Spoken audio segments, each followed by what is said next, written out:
Hello guys, welcome back to my channel জয়ন মামরায়। তোমরা কেমন আছো? আমিও খুব ভালো আছি, জানি তোমরাও ভালো আছো। আজকে বানাচ্ছি মোমো। প্রথমেই দেখিয়ে দিয়েছি ময়দা মাখাটা, তারপরে মশলাটাকে কীভাবে কেটে কেটে রেখেছি, চাটনি, ধনেপাতা, তারপরে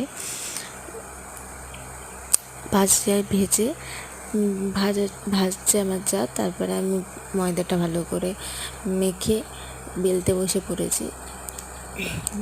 যেরকম সেরকমভাবে বেলছি। বেলার পর এখানটায় সুন্দর করে গোল গোল করে, দেখতেই পাচ্ছ থালায় রয়েছে, গোল গোল করে কাটতে হবে। এই যে মশলা ভেজে তুলে দিল আমার যা। এবার গোল গোল করে সুন্দর করে কাটার পালা। তোমরা দেখতে থাকো কীভাবে কাটি। একটা গ্লাসের সাহায্যে আমি সুন্দর করে গোল করে কেটে দিলাম। কেটে নেওয়ার পর এখন আমি থালার ভিতরে দিয়ে দেবো আমার যা। সেটাকে সুন্দর করে একটা মোমো তৈরি করে দেবো।